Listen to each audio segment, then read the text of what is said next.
This goes out for Tina. She is my new subscriber on YouTube, and I'm going to go ahead and answer her question. She is new to witchcraft and paganism, and she wants to know, what do I suggest to do first as her being a new witch? Everybody's journey is different. I can't tell you to do this thing when you are meant to study something else, but here's my suggestion. This is how I was learned to do things. I have a very high stress disorder, and in the summer or in the fall, I would go, when it's nice out, I would go into the woods and I would find a place that would just draw me to it. Okay, I sit down my back towards a tree trunk, and I would literally take my shoes off and just dig my feet right into the dirt and have it there and just feel that nature. Just, oh, it feels so good. And then when you feel like it's coming through your body, you put your hand on the root or of the tree trunk and just have it go from your hands all the way up. It just feels cleansing. You get energized. You get, you know what I'm saying? It feels real good. The more that you practice grounding yourself, the better you become. But I highly suggest that you do that first. The more that you get used to doing that, the better and stronger that you would be with other things that you feel drawn to. So some people are drawn to candle magic. Some people are drawn to crystal magic. Some of them are drawn to tarot. Some of them are drawn to necromancy. Some of them are drawn to whatever it may be. Okay, so whatever you're drawn to do, that's the path you're supposed to be on. And then you learn from it by researching in books and stuff. I'd be careful. I go to the library before you go online and buy books, but I'd be careful what you read and what you read online, because sometimes what's online is very misleading. And you're like, okay, this spell looks good, and you write it down, and you do the spell, right? And you're like, wait, that didn't work, or something bad happened. You know not to trust that site anymore, but totally up to you. Your other questions is, where do you get your Book of Shadows? I would highly recommend that you go to Dollar Tree to get your Book of Shadows. Now, if you got money saved back for the craft, I highly recommend that your bills paid first. You got food in the house before you buy anything witchcraft. Your bills and food is more important than the craft, because you're not only supporting yourself, but you're supporting your family that's in the house. Okay? So make sure that's all paid off before you get anything. A lot of times you have to save up, but I highly recommend that you go to Dollar Tree and get a notebook or journal as well for your dream journal. Write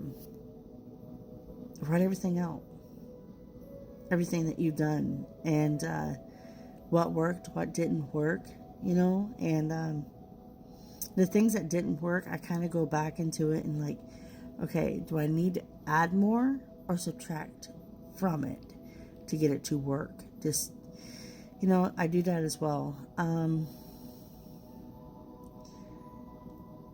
Later on down the road, you'll probably find yourself intrigued into other things. Like, say you're pagan, but you got intrigued to go into Wicca. Well, instead of switching what you are, pagan, to Wiccan, be a eclectic witch. You can be a pagan and apply what's Wiccan into your religion, which eclectic pagans is a religion. I'm eclectic pagan. I pick from other people's religion and apply it to myself, of my rituals and who of what they believe in, like the threefold law. I believe that with all my heart.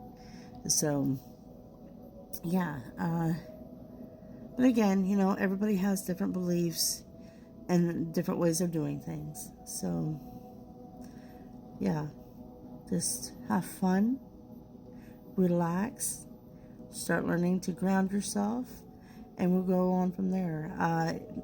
Again, you might just take off and start doing things that you want to do, that you feel like is right for you. Do it. Just you learn. So you'll be all right. It's not that hard once you get used to it. I am actually there's a sister witch that is going to teach me about herbs, and I can't wait because I know some about herbs, like lavender relaxes you, but I got like things going on, like especially next month is going to be my wedding anniversary, and 3 days before my wedding anniversary, my mom passed away a year ago. It would be a year ago in March. So it's just, my nerves are on end, and lavender is not really helping me. So she is going to help me with this like herbal tea that can relax me. I'm just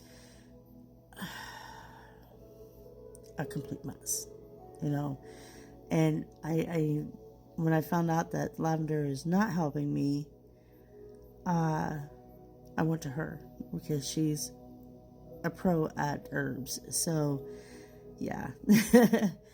But if you have any questions with herbs and stuff, I can introduce you to her, as she is a really sweet and loving woman as well. So I highly recommend, if you're wanting to know any more about herbal stuff, I'll send you her way. And she knows more than just herbs, I'm sure. But herbs, she's a pro at. If things I can't, that I don't know, I will find out, so. Oh, and also be careful on, who you talk to. There are some people that claim to be witches, but they're not really witches. And just be careful, because they will lead you, and they'll fuck with your head, okay? So they'll lead you astray a little bit. You just gotta okay, this is not where my mind should be, so let's get back to it and just leave the other people alone. You'll be all right. The other question is, do other witches cast hex and stuff on other witches? Yeah, but they also should know that witches know how to do a reverse spell. So, return to sender. So it's all good. We'll talk about that later, but it's okay. We'll be all right. You can email me at anytime at dreamoutloud103@aol.com. And I still haven't got my new email up yet. I've just been slacking, trying to get everything else done. So it'll probably be witchywilluna@aol.com or something like that. But all right, I'll talk to you later. Bye.